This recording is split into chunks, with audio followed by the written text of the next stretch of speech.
আসসালামু আলাইকুম, welcome to মাহানুরস রান্না বান্না। আজকে আবার একটি ছোট্ট ভিডিও নিয়ে হাজির হয়ে গেলাম। বর্তমানে আসলে ওয়েদার চেঞ্জের কারণে প্রত্যেকের ঘরে ঘরে ফিভার রোগী অনেক বেশি। তো আমি বেশ কিছুদিন ধরে ফিভারে আক্রান্ত ছিলাম। তো আজকে সেই জন্য আমার হঠাৎ করে মন চাইছিল যে কিছু চটপটে কিছু খাবো। তো আমি বাজার থেকে পেয়ারা কিনে নিয়ে আসলাম। আজকে এই পেয়ারার রেসিপিটা আপনাদের সাথে শেয়ার করব। তো অসুস্থতার কারণে ভিডিও দিতে পারছিলাম না, মনটা অনেক বেশি খারাপ ছিল। তো তাই একটা ছোট্ট ভিডিও করে দিচ্ছি। আমি এখানে 3টা বড় সাইজের পেয়ারা নিয়েছি, এরকম একটা ছুরি দিয়ে কেটে নিব। তো এখানে আমি খোসাসহ আজকের পেয়ারার চাটনিটা তৈরি করব। আপনারা চাইলে কিন্তু পেয়ারার খোসাটা ফেলে দিতে পারেন, কিন্তু আমার কাছে পেয়ারার খোসাটা অনেক বেশি ভালো লাগে। আর তাছাড়া পার্সোনালি আমি পেয়ারা খেতে অনেক বেশি পছন্দ করি। তো যদি গাছের পেয়ারা হয়ে থাকে সেক্ষেত্রে কিন্তু খোসাটা ফেলে দেওয়াই বেটার, অনেক সময় ফেলে দেয়। বাট আমি মনে করি পেয়ারার খোসাতে অনেক বেশি ভিটামিন থাকে, যার কারণে আমি পেয়ারার খোসা সহ সবসময় খেতে পছন্দ করি, সেটা গাছের হোক বা বাজারের কেনা হোক। তো কখনোই আমি পেয়ারার খোসাটা ফেলি না। তো আজকেও আমি কোনোভাবে পেয়ারার খোসাটা ফেলবো না। এভাবে এগুলাকে কেটে এগুলাকে আমরা একটা লম্বা লম্বা আকৃতিতে কাটবো। এরপরে আমরা বাজারে যে মামারা দেখা যায় না, যে পেয়ারাকে কেটে আপনার কাসুন্দি দিয়ে মাখিয়ে বিক্রি করে, খেতে কত না মজা। কিন্তু আজকে সেই রেসিপিটা আপনাদের সাথে আমি শেয়ার করছি। জানি না ওনারা কিভাবে তৈরি করে, তবে আমি আমার মতো করে আপনাদের সাথে শেয়ার করব।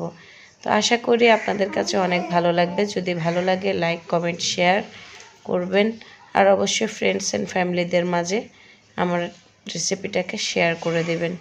আর যারা আমার ফেসবুক পেজে এখনও ফলো করেননি, আশা করব ফেসবুক পেজটিও ফলো করে আর অবশ্যই আমার চ্যানেলটিকে সাবস্ক্রাইব করে দিবেন।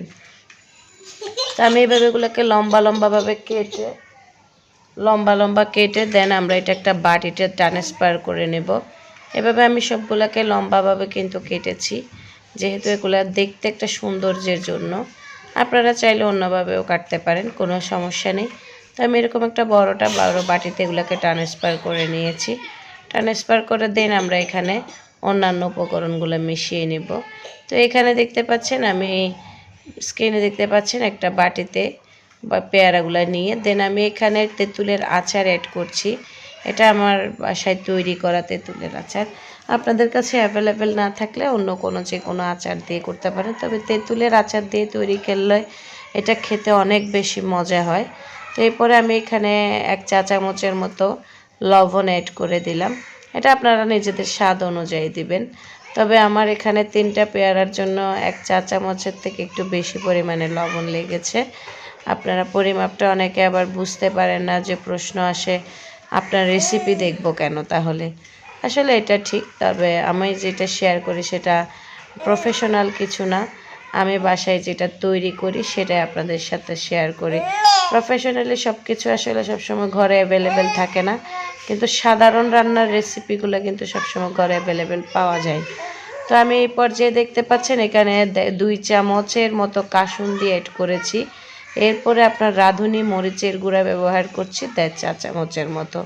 যেহেতু বলেছি আগে, আমি আজকে কিন্তু অনেক বেশি ঝাল খেতে ইচ্ছে করছিল, তাই আজকের রেসিপিটা তৈরি করা। তো একটু ঝাল হবেই, আপনারা চাইলে মরিচের গুঁড়াটা আর একটু বাড়িয়ে নিতে পারেন, সমস্যা নেই। তো তেঁতুল আর কাসুন্দি এবং আপনার মরিচের গুঁড়াকে প্রথমে একটু ভালো করে কষলিয়ে দেন আমি এটাতে আলতো হাতে মেশাবো।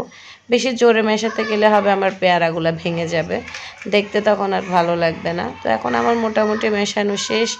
অনেক বেশি টেস্টি, দেখে কিন্তু জিভে জল চলে আসলো। তো আশা করি আজকের রেসিপিটা ভালো লেগেছে। ভালো লাগলে আমার চ্যানেলটিকে অবশ্যই সাবস্ক্রাইব করে দিবেন।